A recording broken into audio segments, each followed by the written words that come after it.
Assalamualaikum warahmatullahi wabarakatuh.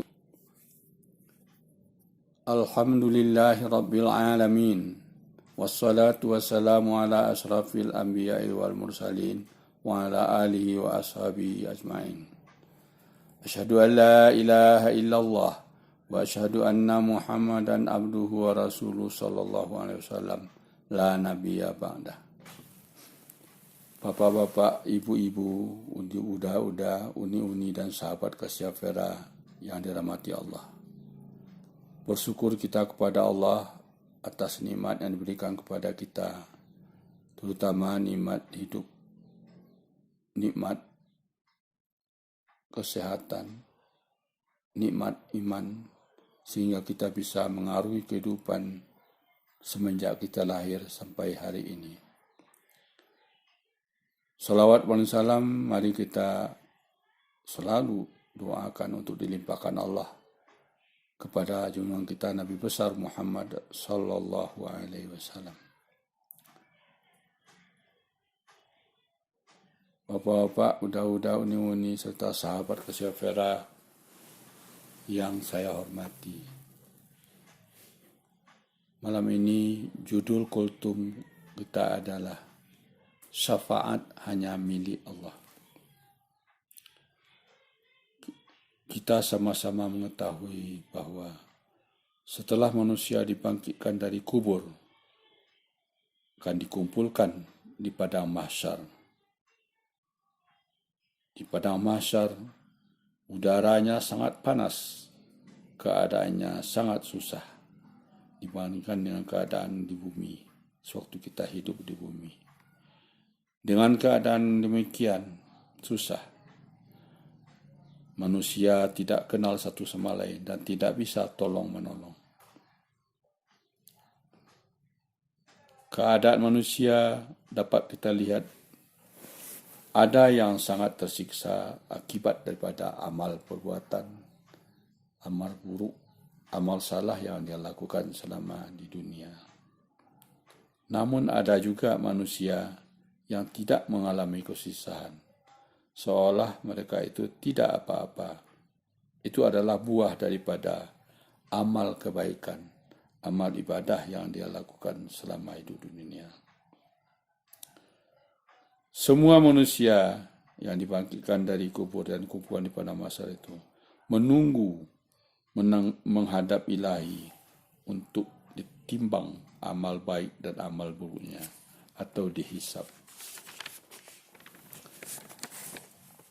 Dalam keadaan demikianlah manusia membutuhkan pertolongan Allah yang dikenal dengan syafaat. Syafaat berarti dalam arti katanya adalah berasal dari kata syafa' yang artinya genap, lawan dari kata witir yang artinya ganjil. Kata syafa' juga berarti meringankan, permohonan, pemaafan, perantara permintaan, dan ampunan. Jadi dalam konteks ibadah kepada Allah, syafaat berarti anugerah dari Allah untuk menggenapkan rahmat yang telah diberikan kepada seseorang. Jadi kita sudah beramal selama di dunia, di akhirat akan ada lagi anugerah dari Allah dalam bentuk syafaat bagi orang-orang yang memenuhi syarat. Terhadap orang yang menerima syafaat bukan langsung dari Allah, berarti syafaat itu adalah perantara permintaan peringanan atau penghapusan dosa seseorang, atau penambahan kemuliaan seseorang kepada Allah. Yang berhak memberikan syafaat, pertama kita harus tahu bahwa sesuai dengan surat Az-Zumar ayat 44, bahwa syafaat itu adalah milik Allah semata. Dalam surat Az-Zumar ayat Allah berfirman yang artinya, Muhammad, sampaikan kepada umatmu, milik Allah lah syafaat itu. Jadi tidak ada manusia yang memberikan syafaat tanpa izin Allah.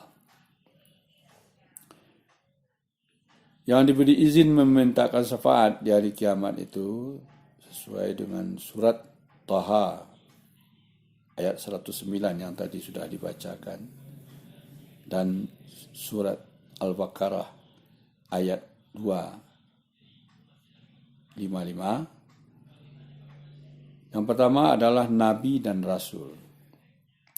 Nabi dan Rasul ini pun tidak sederajat dalam memberikan syafaat.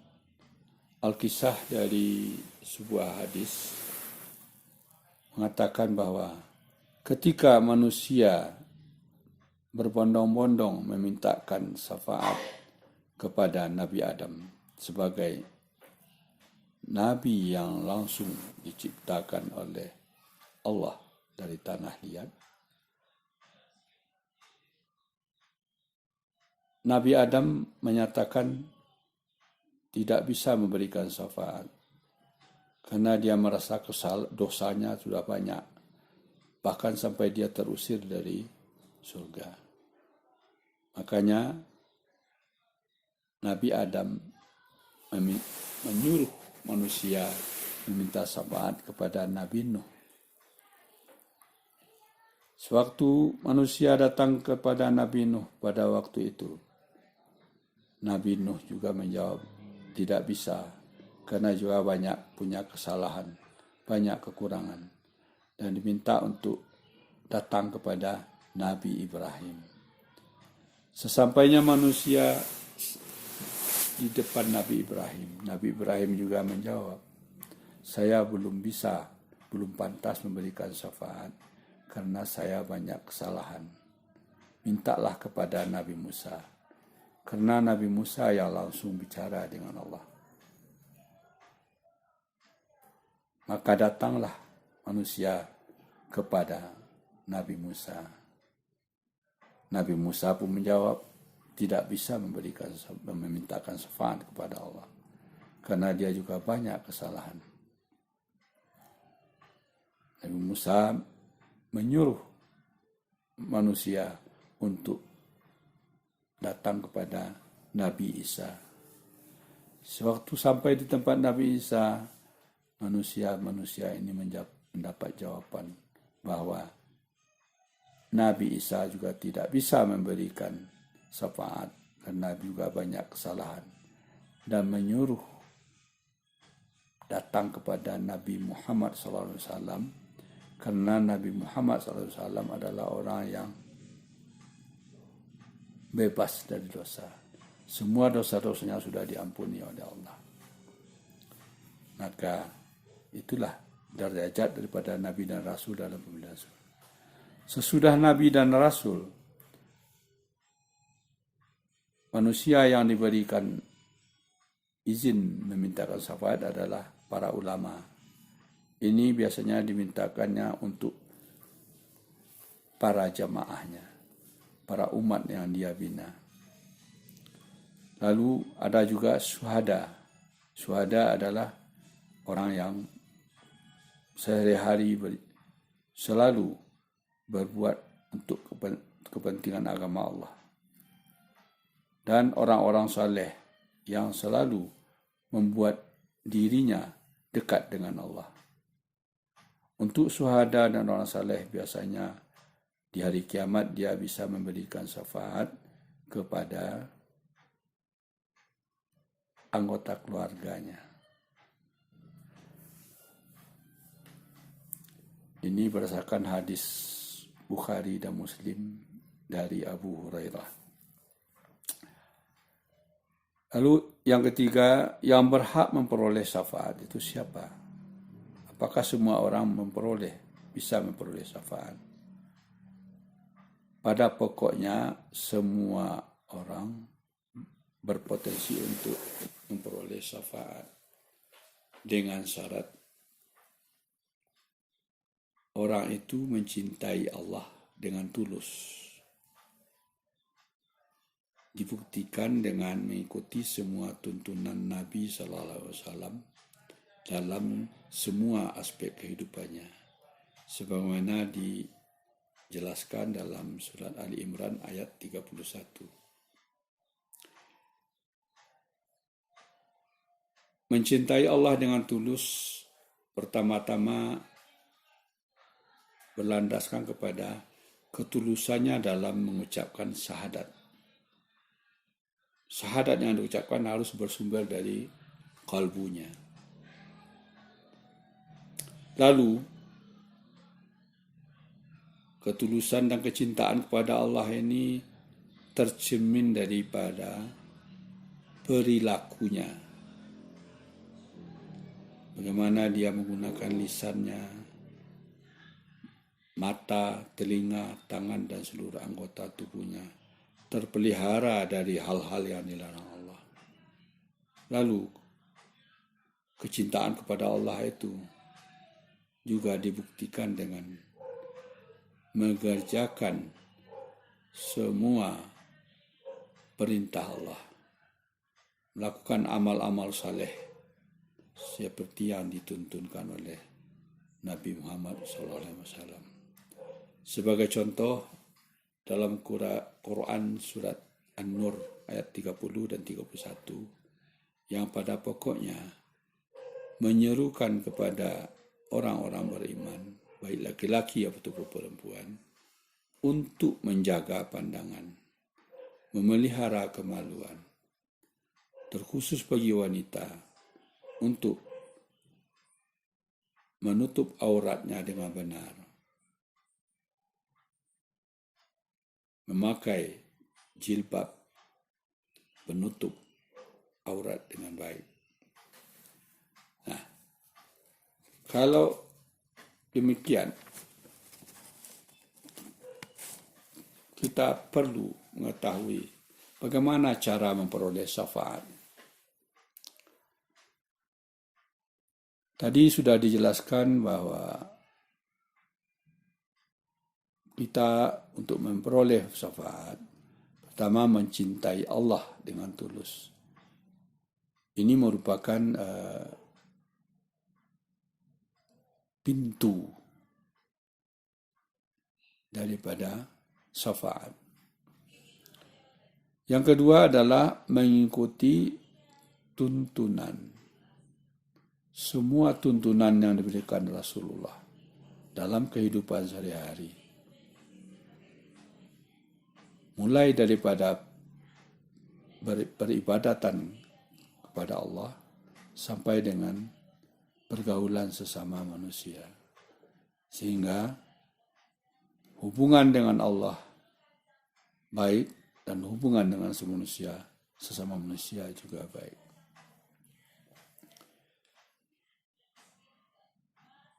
Cara yang berikut adalah banyak berselawat untuk Nabi SAW.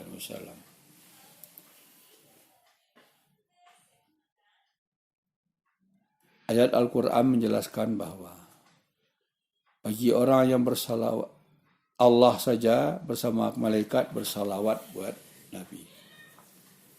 Sementara ayat lain mengatakan, bagi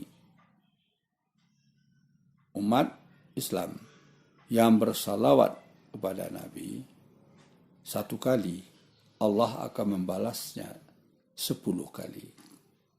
Artinya, satu kali kita bersalawat, Allah membalas dengan 10 kebaikan. Bayangkan berapa banyak salawat yang kita baca setiap hari, kalau kita menyadarinya. Baik itu salawat di dalam salat, yang terbaik lagi adalah salawat di luar salat. Sambil duduk-duduk kita baca Allahumma sholli ala Muhammad wa ala ali Muhammad. Sambil memasak, ibu-ibu bisa juga Allahumma sholli ala Muhammad wa ala ali Muhammad. Bapak-bapak yang sedang bekerja di kantor juga bisa, yang sedang berdagang, yang sedang bertani dan lain-lain. sesuai dengan Al-Quran surat Al-Baqarah ayat 157. Kalau kita banyak bersalawat kepada Rasulullah, Allah akan menurunkan rahmatnya. Dari rahmat itu akan turun ampunan. Dan cara yang keempat, yang terakhir adalah untuk yang kita bicarakan malam ini, banyak berintegrasi dengan Al-Quran. Sehingga kita akan memperoleh syafaat. Berintegrasi dengan Al-Quran ada 3 cara. Pertama, membacanya setiap hari. Membaca dengan benar, dengan tartil, dengan tajwid, sesuai dengan tata caranya. Yang kedua, mengkaji, mendalami arti makna daripada Al-Quran dan menghubungkannya dengan aspek-aspek kehidupan sehari-hari. Umpamanya kita petani, kita kaji bagaimana bertani yang benar menurut Al-Quran. Kita pegawai pemerintah, kita kaji bagaimana menjadi pegawai pemerintah sesuai dengan ayat-ayat Al-Quran dan lain-lain sebagainya. Dan yang ketiga adalah menghafalkan Al-Quran, sehingga kita menjadi Al-Quran berjalan. Menghafalkan Al-Quran ini ada yang hafal beberapa juz, ada yang hafal Al-Quran sebagian-sebagian, ada yang Al-Quran yang dihafal itu adalah surat Al-Baqarah dan surat Ali Imran. Maka orang yang bisa berintegrasi secara kuat dengan Al-Quran ini akan memperoleh keuntungan yang banyak. Pertama adalah setiap satu huruf Al-Quran yang dibaca itu dibalasi oleh Allah dengan 10 kebaikan. Sementara di akhirat nanti Al-Quran akan mencari orang-orang yang berintegrasi dengan Al-Quran selama di dunia. Mudah-mudahan kultum ini bermanfaat dan dapat kita amalkan dengan sebaik-baiknya, akan menambah meningkatkan amal ibadah kita kepada Allah, yang sekaligus juga akan menolong kita nanti di akhirat. Billahi taufiq wal hidayah. Segala kesalahan adalah milik saya dan yang benar dari Allah. Wassalamualaikum warahmatullahi wabarakatuh.